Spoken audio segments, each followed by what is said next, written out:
música tiene que ver con nuestras historias, con nuestras vivencias y emociones.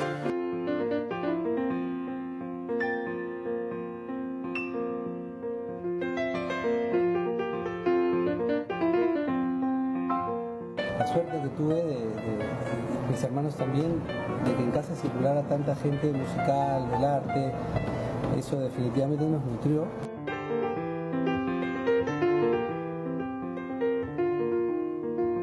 No sé qué tan certero soy, pero lo que sí sé es que me dejo asombrar.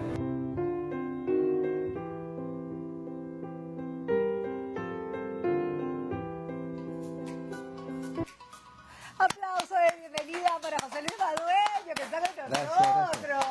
¿Cómo estás? Bienvenido. Un placer estar aquí. No, placer de nosotros. Además vamos a conversar un poco de música, un poco de Claro que sí. de tu trayectoria, de tu familia, impresionante además, ¿no es cierto?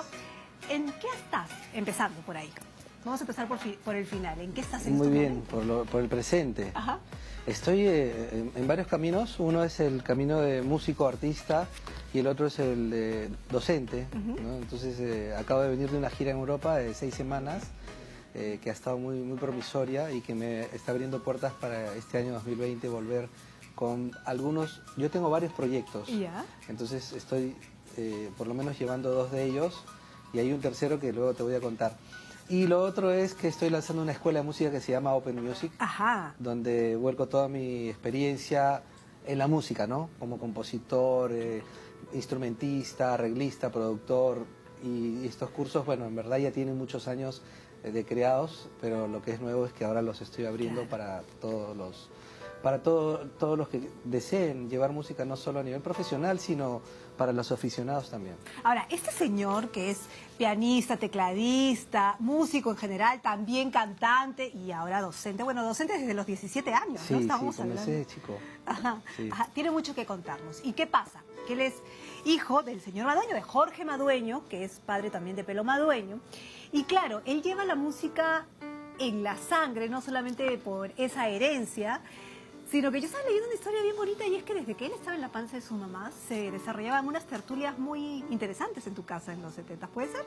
Sí, claro, en los 70s mi casa era punto de reunión. Ajá. De músicos, artistas, pintores, literatos. Ajá. Y se gestaron varios proyectos cuando yo todavía estaba, pues, ni en proyecto, ¿no? Ajá, O claro. sea, esto comenzó desde antes inclusive. Claro, claro, pero no seas modesto. Estamos hablando de Chabuca, Granda, estamos hablando de Escorza, ¿no es cierto? César Calvo. César Calvo, o sea, estamos hablando de los... Tania Libertad, Ajá. Rubén Flores, bueno, sí, una cantidad de personajes que yo empecé a verlos cuando ya existía y veía que había una magia ahí en casa los fines de semana, ¿no? Se reunían, cantaban, una época bonita. Claro. ¿Y cómo es así que tú empiezas, desde cuándo empiezas tú a sentir que la música estaba ya dentro de ti y comienzas a tocar algún instrumento? Yo creo que esto ha sido, en casa había un piano y yo debo haber tenido 7 u 8 años cuando empezamos a chapalear ahí en el piano, ¿no? Entonces yo y también mis hermanos, así que nos pusieron en clases de piano, de música clásica. Ya.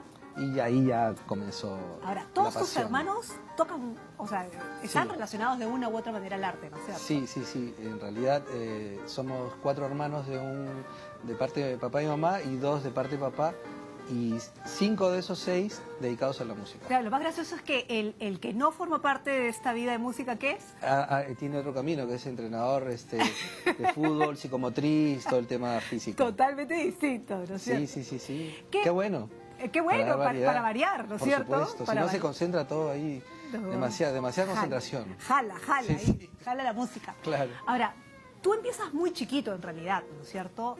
Antes de salir del colegio tú ya estabas en un proyecto de música, ¿cómo es más o menos? Sí, en verdad es bien curioso, pero podría decirse profesionalmente. Comienzo cuando estoy en segundo de secundaria, tocando ya en clubes, claro, sin DNI todavía, pero ahí ir a tocar a las 8 de la noche, recibir como le decimos los músicos, el bolo. El bolo. Y así, y grabaciones también, iba a los estudios a grabar. Y entonces cuando he tenido la primera oportunidad, me he ido de viaje a conocer el Perú, a distintas ciudades con la plata que iba ganando, ¿no? Claro, porque primero tú lo que tú iniciaste en la música es con, obviamente, lo que había en esa época, que era rock, ha sido New Age, no sé, Claro, lo que yo escuchaba la época, ¿no? en la radio, lo que se escuchaba de adolescente, pues era rock progresivo, pero como también en casa se escuchaba la música que mi papá hacía, entonces era un abanico así de estilos bien amplio. Mira tú. Es así, ese es finta. Ahí ¿Por qué? No sé, me pusieron el acordeón, ni me acuerdo ahí. Pero ahí te sentenciaron, creo. Sí, ahí me sentenciaron, es verdad. ¿No? Dijeron, Sí. ya ahí decretan, este señor va Sí. para los teclados. Bueno, es Sí, un acordeón, sí, pero sí, con sí. teclado. el Exacto, tema, ¿no? exacto, ahí tiene teclas. Y efectivamente. Bueno, piano, teclados, pero también canto. Toco guitarra también. Ajá. Y percusión. De hecho, en los discos que he producido he grabado varias guitarras acústicas. Mi última participación como guitarrista ha sido en el disco Chabuca 2, Ajá. que ha producido Mabela Martínez, y hay una canción que produje yo musicalmente para un artista colombiano que se llama Chabuco, Ajá, Chabuco. curiosamente Curiosamente. por Chabuca. Por Chabuco. Y yo grabé, además de los teclados y hacer los arreglos, hice la guitarra acústica, ¿no? Además, ¿cómo no te iban a llamar si tú formabas parte de alguna? Porque sé que tu papá fue el que hizo la misa criolla Sí, de la primera misa criolla, la que se hizo. Y yo la verdad es que no lo recuerdo porque eran los 70, yo tendría Claro. 5 o 6 años. Claro. Y sí, él estuvo ahí en la misa criolla con Chabuca. Exacto. Claro, exacto, ¿no? Sí. Ahora, a los 17 años ya comienzas a trabajar nada más y nada menos que con Eva y yo. Sí, esa fue una súper suerte. Era un disco que se llama El Andó de la Vida y yo, producido, arreglado por Lucho González, que era, y es hermano así del alma de mi papá. Mi papá me dice, bueno, te voy a poner en manos de tu tío Lucho González, porque él te va a guiar por caminos que yo no voy a poder. Ajá. Que Lucho, o sea, totalmente, yo ya lo había escuchado en vivo, y entonces, bueno, con Lucho grabamos en piano, guitarra y también con percusión y bajo este disco maravilloso, y yo acababa de salir del colegio, ¿no? Acababas de salir del colegio. ¿Pero ya enseñabas? No, mi padre luego puso una escuela de música ahí mismo, en Ajá. ese mismo, estamos hablando del año 87, 88, pone el disco, pone una escuela Ya. de música y me dice, ¿quieres enseñar ahí? Yo la verdad es que no tenía intenciones, porque uno quiere tocar y conocer el mundo. Claro. Pero ya, a ver, vamos. Me dijo, te vas a ganar algo de plata. ¿Cómo decir Bueno. que no? ¿Cómo Bueno. decir que no? Y bueno, empecé a enseñar piano. Ok. Sí. ¿Qué hiciste con tu primer sueldo? Bueno, el primer sueldo en realidad lo había ganado ya más temprano, pero sí sé que utilicé mis sueldos en irme de viaje a conocer el Perú. Qué bacán. Viaje con amigos a la sierra, a la selva, y meterme ahí a las montañas. Y ahí es donde comienzas a conocer también más ritmos que luego trabajarías, ¿o no? Exacto, en los viajes en casa he escuchado bastante, también se escuchaba en televisión, había un programa muy bonito que se llamaba Perú Negro, Ujú. o no sé si se llamaba Perú Negro, pero era con el grupo Perú Ya. Negro, que yo lo veía en televisión en blanco y negro. Ya. En los años 70. En los 70. Sí, no había control remoto, o sea que había que pararse para cambiar los canales, y eso nos hacía quemar algún poquito de, ¿no? De grasita. Un No, yo poquito de también. Yo grasita. también tenía, Claro. he llegado a esa tele. ¿No? Claro, nos movíamos más, ¿no? Claro, claro. Entonces, bueno, sí, y luego en los viajes, claro, he escuchado música que luego, por ejemplo, algo que me quedó para siempre es lo afroandino, que escuché por primera vez en un viaje que hice a Paucartambo, en la fiesta de la Virgen del Carmen. Y ahí es donde me llamó la atención esta mezcla de ritmo afro, pero con esta sonoridad, melodía andina. Y luego la he visto en la fiesta del Señor de Coyoriti, Claro. también, y dije, no, esto no es casualidad, aquí hay una... Acá hay una fusión. Acá hay una fusión. En algún momento se fusionaron. Y justamente en este video Ajá. es donde vuelco ese afroandino en un proyecto que se llama Conversiones, que compartí con Andrea de Martis, los dos cantando como dúo y como solistas, y el vals, Ódiame, lo llevé a este terreno afroandino. Ajá. Vamos a escuchar un poquito. ¿Cómo ¿Te no? parece?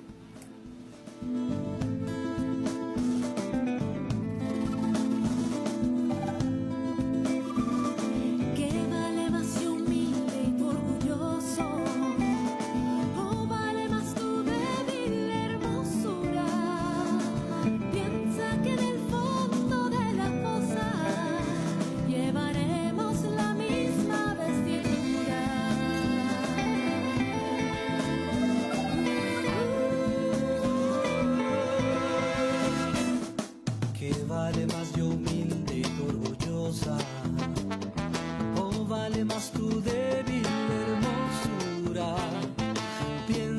en el fondo de la fosa llevaremos la misma vestidura.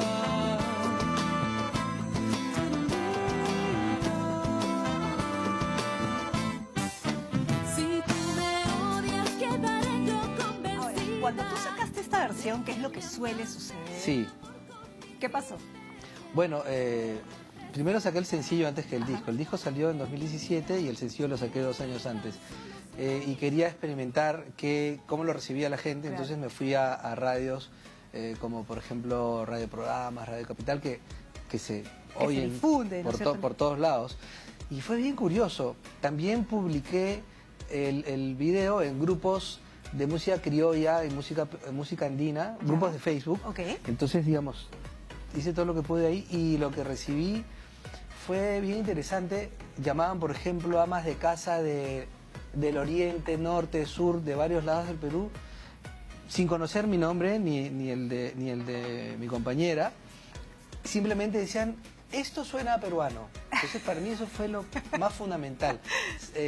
Ya. Que se identifiquen con esto que no está tan instaurado. Esa cosa frondina es muy de adentro. Claro. Pero la canción, la letra... canción no. Entonces, lo sentían muy peruano. Eso para mí fue como muy satisfactorio, ¿no? Porque Ya. si me dicen, oye, esto no suena nada y tal, a pesar de que yo sí siento que suena, pero es muy importante la receptividad del público. Entonces, 5 personas dijeron bien y una dijo, han destrozado el vals. Sí, Ah, claro, eso es lo que Y iba. está bien porque es necesario. Es necesario también. También, claro, para equilibrar. Claro, hace unos días estuvo con nosotros. Pero ya, ¿qué hizo? Ya. Y lo que Jorge Pardo, perdóname, porque lo tenía cabrón. Y justo estábamos hablando de este tema. Él está haciendo también, no necesariamente fusión, pero el término es blender, ¿no? Blendear la música.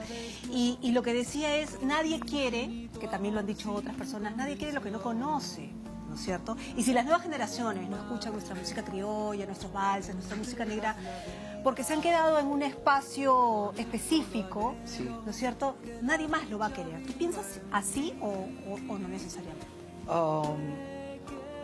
Parcialmente sí, o sea, pero a todo terreno. Pienso que nosotros como especie viva normalmente tememos o ponemos un muro ante aquello que no acostumbramos a hacer, ¿no? Ajá. Entonces, esta persona, ¿cómo hace eso? Y no, o sea, eso es algo muy normal. O sea, el creo yo. prejuicio, dices tú, Pero es porque, claro, creo que somos de costumbres, entonces creo que es normal que cuando vemos algo que no está en nuestro chip, pues nos saca de cuadro. Eso creo que es muy normal. Ajá. Entonces, ahora, lo interesante es cómo, a través de la música, hacer alguna propuesta, entre comillas, novedosa, pero que uno sienta esa raíz, ¿no? Ajá.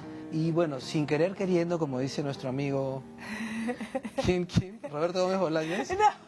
Sin querer Jorge queriendo... Pardo, que estuvo aquí el viernes. Sin querer Viernes. queriendo, esto es lo que vengo haciendo desde chico, o sea, trabajando con la música peruana, pero como mi influencia es con la música clásica, el pop, el rock, lo que sea, entonces a la hora de hacerlo ya me sale así.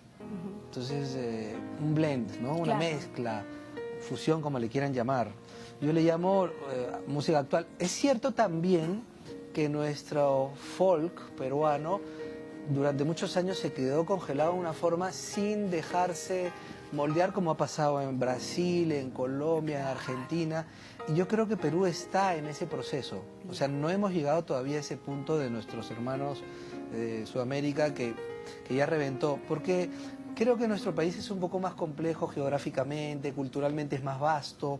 Entonces no va a pasar igual que pasó en Colombia o en Brasil. Claro, es que tenemos mucha variedad. Cuando hablas de huayno, no hay un solo huayno. Tienes un huayno en Cajamarca, pero tienes un huayno en Cusco. y El de tienes uno en Cajamarca y Ayacucho. Cusco no son iguales. Claro. Entonces a mí me gusta hablar de la sierra como las naciones andinas. Ajá. Porque es como que cada uno tiene su sabor y su manera, ¿no? Entonces no, sería imposible decir, este es el huayno peruano, porque el No, otro te diría, matan. no, yo lo hago distinto, ¿no? Claro, claro. Eso, ¿ves? Es muy difícil lograr identidad solamente hablando de la música de la sierra. En la costa, lo mismo, Lo y en mismo. la selva, pues, aún desconocida. Es decir, que tienes mucho material todavía para seguir experimentando. Uf, sí, riquísimo. Por eso es que siempre trato de, a través de las clases con mis alumnos, de incentivarlos de que abran los oídos a los insumos, por decirlo, que tenemos en Perú.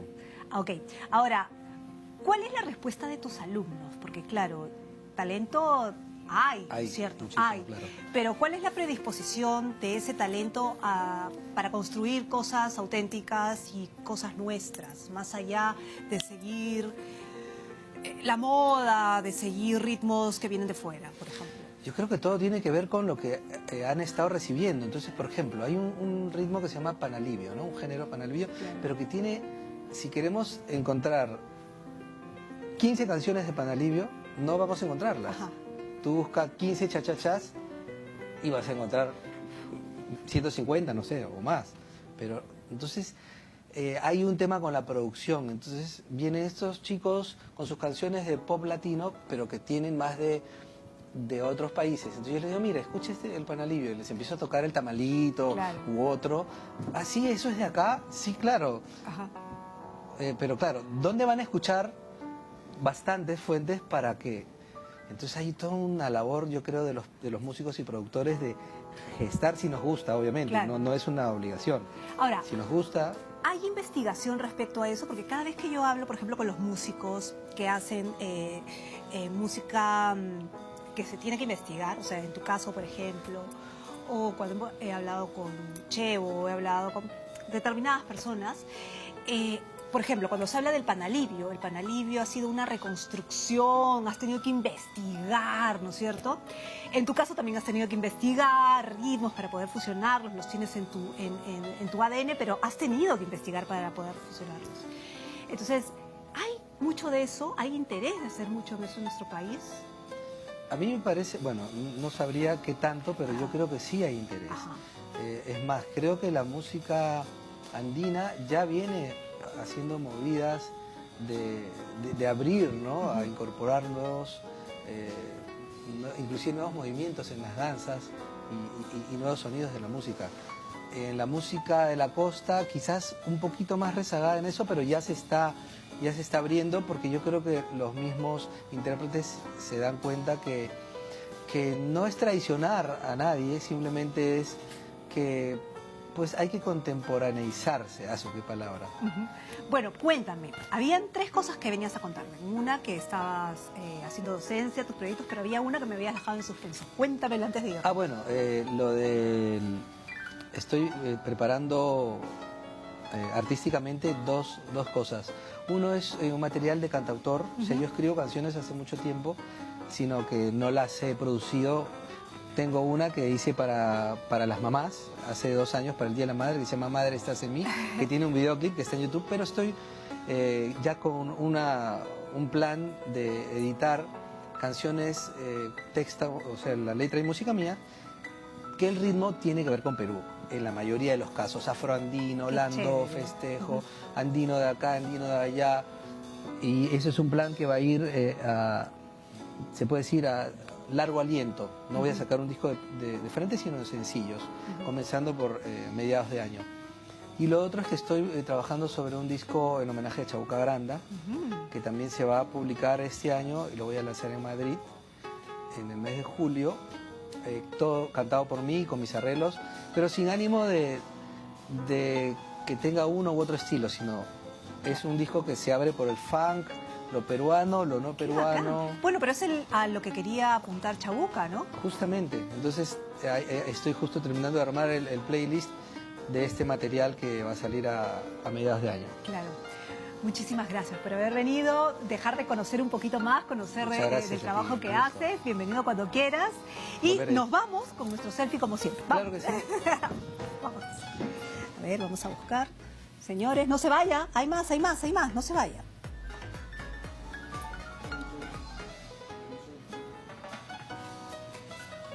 ¿De ahí me lo pasas? Claro.